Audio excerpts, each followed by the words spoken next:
இன்னைக்கு நம்ம தமிழ்நாடு கவர்மெண்ட் இருக்கிற அந்த நிலைமையை பத்தி நான் உங்ககிட்ட நான் சொல்லணும். கிட்டத்தட்ட 10 லட்சம் கோடிக்கு மேல கடன் வாங்கி வச்சுட்டு போயிருக்கிற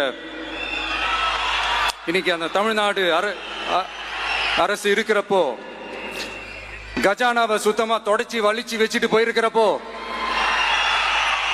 தூக்க முடியாத சுமையை ஏத்தி வச்சுட்டு போயிருக்கிறப்போ,